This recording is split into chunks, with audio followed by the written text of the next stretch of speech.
going on with y'all? It's your boy NeoXO, and in today's video, I'm gonna be talking about Black Clover episode 140. Before we get too deep into it, make sure you guys drop a like. So the episode starts off with Sally actually coming back.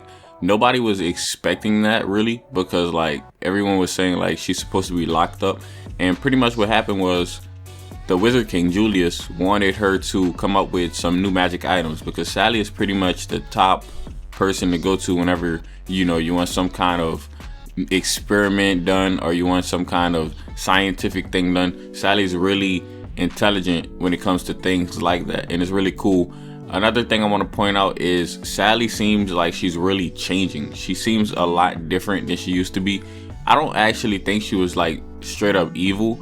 I think that she was just like kind of lost, and Patry came in at the right time and kind of manipulated her in a bit, kind of took her in, she was vulnerable and she went kind of down the wrong path. I don't really think she's inherently evil or anything. Like somebody like Dante is kind of like inherently evil. Sally's not that. She just kind of went down the wrong path, but she's kind of a good girl.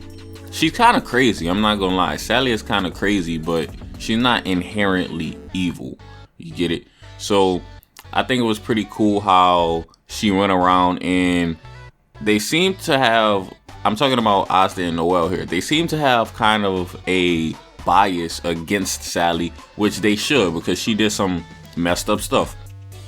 But basically Asta and Sally promised, Asta really didn't want her to hurt anybody. That's all Asta wants. Asta really is Asta is inherently good, alright? So he really did not want anybody to get hurt, and he said Sally can experiment on him as long as, she don't hurt him or anything like that, because like he don't want anybody to get hurt.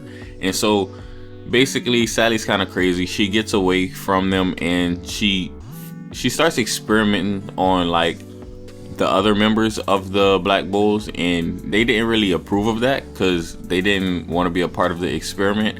It was just supposed to be Asta. Asta was the one who was like, hey, I want to get experimented on. And, ends up, kind of like everyone's thinking she's harming them, but in actuality, she's not harming anybody. And then that's when Asta pretty much says that she remembered their promise. And I want to point this out because Asta really, if you know Asta really holds promises deeply. You know what I mean? He really holds value to his promises. And he was really happy whenever Sally actually didn't hurt anybody, because even back with the promise between and Asta, that promise happened when they were like very small kids, to the point where Asta didn't even think that remembered the promise. But of course remembered the promise, but Asta remembered the promise also. And after all those years of them making a promise as a kid, and then Asta growing up and then still remembering the promise, I think that's pretty cool. And same thing with he remembered the promise too after all those years.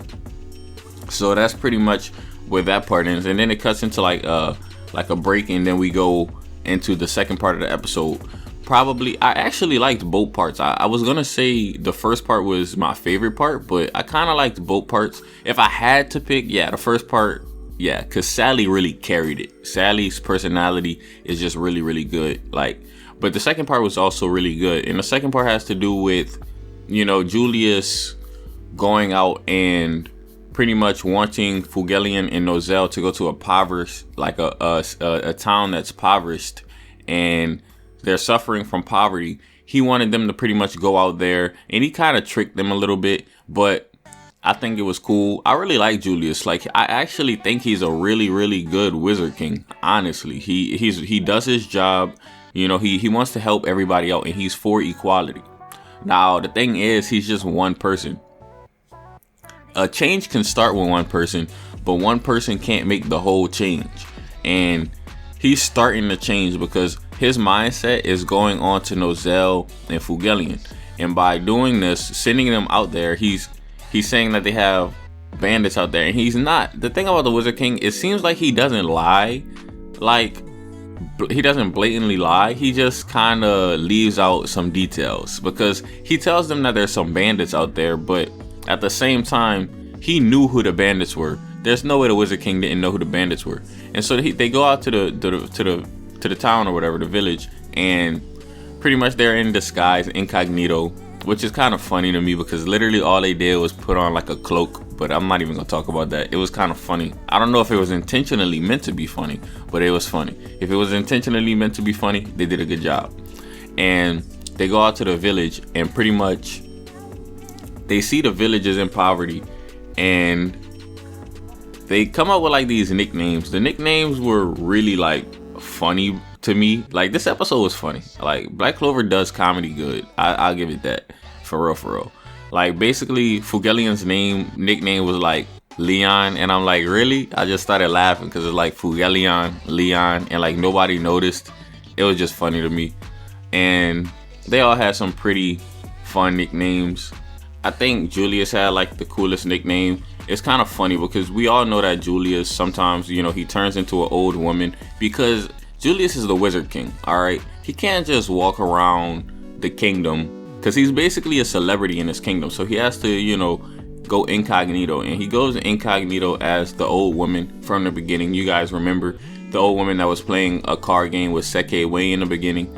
Julius is like form that he takes whenever he wants to be incognito sometimes. Just like a, you know, a adorable old woman. And they called her Chronovala, but I knew immediately because I'm a Black Clover stan. When they said Chronovala, pretty much probably y'all knew too. Everyone knew. Like Julius Nova Chronovala. I was like, oh, that's Julius. He must have turned into the old woman. And yeah, you know what I mean. Basically, as an old woman, Julius helped out the village, and that's just what Julius does. And the thing about it is, Julius is just seems like a genuine guy because he didn't really get anything out of going help that village, and especially because he went incognito. Because if he would have went in his regular form, people would have been like, oh, that's the Wizard King, and they would have, you know, boosted his head up, and they would have been like, you know, they would have boosted him up. But he really didn't get anything because he went as a whole fake identity. So therefore he did it just to do it without getting like any credit for it. He didn't even want the credit. He just wanted to help. And that's really good. Like, Julius is a really, really good Wizard King. So what ends up happening is pretty much the bandits turn out to be the villagers because after the Eye of the Midnight Sun attack, the village just went even more into poverty. And it's just crazy because like they said that the royal capital didn't help, and I would say the royal capital didn't help as best as it could to, you know, do it. I think Julius is trying to help, but it's like I said, you can't really change everything with just one person. It starts with one person, and then you could have a domino effect. And Julius is having an effect on Fugelian and Nozel. So whenever Nozel and Fugelian finds out that the bandits were the villagers, you know, of course Nozel, he wants to, you know, see them, you know, like put under like trial or something like that. He wants them to face justice for doing that. But Fugelian is saying like he's really like being too cruel. And basically, you know, they finish helping out the village. They go back to Julius, and Julius like pretty much says like, you see what's really going on. And it's like they're faced with it. They're faced with the problem, and that's really good for Magic Knights to do. Probably some of their prejudice might have come from ignorance, and yeah, we know that's how some of the stuff is. So maybe Nozel and Fugelian will stop being as prejudiced as they were, which I don't think Fugelian was really that prejudiced, honestly, but Nozel definitely had a little bit in his heart, I'm not gonna lie. But hopefully you guys enjoyed this video. If you did, please leave me a thumbs up, comment, and subscribe. As always, it's been your boy NeoXO, and I'm out.